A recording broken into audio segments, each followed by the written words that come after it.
My best friend's experience with mental illness. Volume 1, Chapter 1. Before I was diagnosed with my illnesses, I thought mental illness was a funny thing. See, serial killers are mentally ill. Bearded old men shouting on street corners are mentally ill. There's no way I could be mentally ill. I'm pretty normal, right? But turns out there is a way I can be mentally ill. Turns out I need to talk to my parents about getting professional help. Shit. My mother has a funny thing she says when she's mad at me. Dimag kharab ho gaya hai kya? It literally translates to, is there something wrong with your brain? And although I say no, all I want to say is yes, there is something wrong with my brain, but not in the way you think. Mom, I have to tell you something. I finally find the courage, but it's pointless. She doesn't believe me. She says, it's all in your head. Of course it is, God damn it. That's why it's called a mental illness. She thinks I'm just doing it to distract from the fact that my grades are falling and I'm spending more and more time in my room. I would tell her that that's got a lot to do with my mental illness, but I don't have the energy. Living with this is hard. Because every time I walk up to someone and introduce myself without my legs threatening to give way, I feel like I'm cheating my anxiety.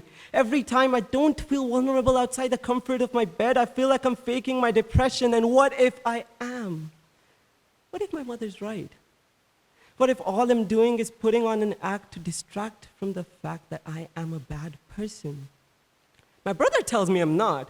He says my mom will understand someday what I need to understand now, that just because I don't constantly feel the effects of my mental illness does not mean that it is not valid.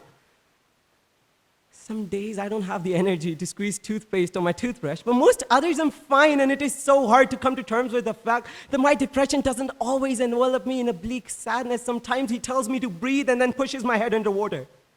He lets me up when I'm gasping and I breathe, just barely, before he pushes me down again. My anxiety is less nice. Earlier, I didn't even know where she came from, but apparently she's part of this package deal from the store that the cashier checked through without asking me if I could deal with the deal. I cannot. I don't talk to my friends because I think they think I'm annoying, which is to say my anxiety thinks my friends think I'm annoying. But because my anxiety thinks that, now so do I.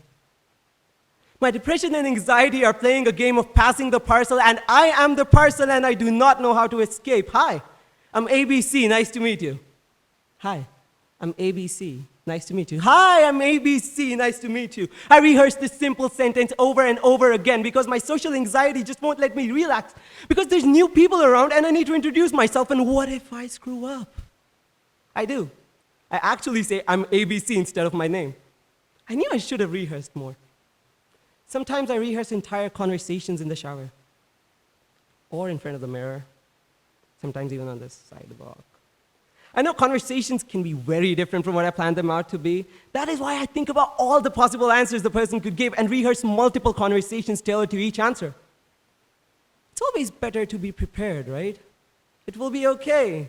As everyone I ever told about my mental illness keeps on reassuring me again and again, it will be okay, they say. As I watch their empathy turn to sympathy and their sympathy to pity and their pity to boredom, they say, it will be okay. Sometimes it doesn't feel like it will be okay, because if I wanted inspirational quotes, I'd go on Pinterest. You cannot tell me it will be okay when right now it is not okay, when right now my existence is holding a pillow to my face and I don't have the energy to resist. But I am beginning to savor the little victories. I got out of bed today. 4 months ago, I wouldn't have even wanted to, and although it seems funny to be proud of looking both ways before crossing the road, I know that at some point all I wanted was for the traffic to bury me under it. Baby steps. My brother told me yesterday that despite the bump in the path, life is a roller coaster that only goes up. I just wish someone had asked me if I was afraid of heights. Thank you.